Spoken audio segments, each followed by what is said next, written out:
सम्मानित मुल्क के मालिकों, मैं बौद्ध भिक्षु सुमित रतन आज मैं चर्चा करने आया हूं।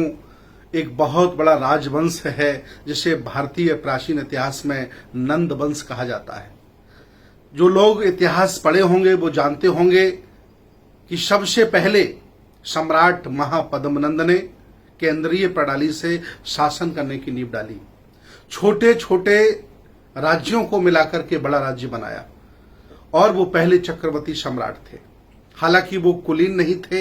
इतिहास में कहा जाता है कि वो छोटी जाति के थे, नीच जाति के थे, अर्थात वो नाई समाज के थे। नाई सैन सविता, जिसे अलग अलग राज्यों में अलग अलग नाम से पुकारा जाता है, ये शासक जाति है। अखंड भारत को खंड भारत को अखंड करने में इनका बहुत बड़ा योगदान है। महापद्मनंद के बाद उग्रसेन आए, भूतराष्ट्र आए, राष्ट्रपाल आए, इसके बाद कैवर्त आए, अंत में घनानंद आए। ये लगभग 9 राजाओं का शासन है। इन्होंने बुद्ध की संस्कृति को आत्मसात करते हुए इस भारत देश पर शासन किया। आज मैं आह्वान करता हूं नंद वंश के सभी नाई, सैन, सविता, ठाकुर जो अलग अलग नाम से जाने जाते हैं, मैं आप सभी लोगों से आह्वान करता हूं कि कभी आप इस देश के चक्रवर्ती सम्राट थे। इस देश को आपने संभाला और आज आखिर आपको क्या हो गया है कि आप पूरे देश में सामाजिक, राजनीतिक, धार्मिक, आर्थिक व्यवस्था में कहीं दिखाई नहीं देते हो। मैं आह्वान करता हूं, अगर आपने इन महापुरुषों का इतिहास पढ़ लिया और बुद्ध के दर्शन को समझ लिया तो आपका स्वाभिमान जाग जाएगा और आप वर्तमान के परिदृश्य में भी स्थापित हो जाओगे। मुझे पूरा विश्वास है। आप विद्वान थे, साहसी थे, लड़ने वाले थे, बहादुर थे, इसीलिए अल्पजन लोगों ने आपको बहुत छोटा काम दिया, बाल काटने का। यह षड्यंत्र है, समझिए। आप बहादुर थे, आप देश चलाने वाले थे, खंड खंड भारत को अखंड करने वाले थे। आज जो आपके ऊपर शासन कर रहे हैं, कभी आपकी कृपा से लोग जीते थे, इसीलिए आपको इन लोगों ने सेवा का कार्य दिया। इवन संस्कारों में आपको नेक दिलवाया, अपमान कराया, एक शासक का अपमान कराया।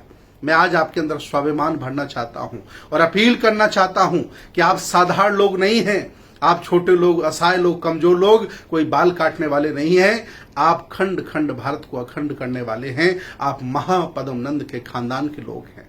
9 राजा आपके हुए हैं। बहुत बड़ा पाटलिपुत्र का शासन आपने संभाला है। छोटे छोटे राज्यों को एक बड़ा रूप देने का काम किया है। इतना ही नहीं, नाई, सैन, सविता समाज के लोग सुन लो, महापद्मनंद के खानदान के लोग सुन लो। इतना ही नहीं, अरहत उपाली भी आपके खानदान में पैदा हुए हैं। इतना ही नहीं, उन्होंने भगवान बुद्ध के त्रिपिटकों में जो विनय पिटक है, सबसे कठिन है और सबसे सुखदायी है, उस विनय पिटक को भी लिखने का काम किया। आपके पुरखों ने जिसको लिखा नहीं उसे आप पढ़ रहे हैं और आपके पुरखों ने जो लिखा वो आपके घरों में नहीं है। मैं अपील करता हूं नाई, सैन, सविता समाज के लोगों से कि आपके घर में विनय पिटक होना चाहिए, अरहत उपाली का चित्र होना चाहिए, महापद्मनंद के बाद घनानंद तक 9 राजाओं का चित्र होना चाहिए। आपको थोड़ा मौका मिला कर्पूरी ठाकुर के माध्यम से, आपने वर्तमान राजनीति में सबसे स्वच्छ, ईमानदार राजनीति करने का जज्बा दिखाया। लोगों की प्रेरणा आप बने।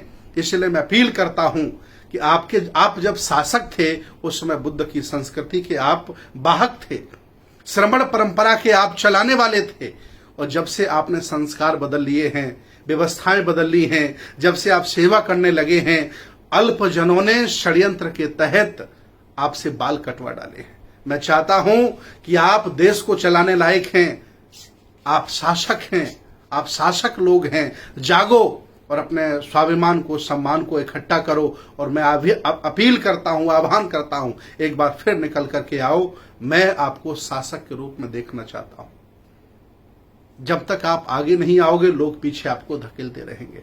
मैं अपील करता हूं पूरे देश के, पूरे भारत में रह रहे नाई, सैन, सविता, ठाकुर वंश समाज के लोगों से, जो महापद्मनंद के खानदान के लोग हैं, आए और बुद्ध की संस्कृति को संभालें, नेतृत्व करें। आपने इस भारत का नेतृत्व किया है।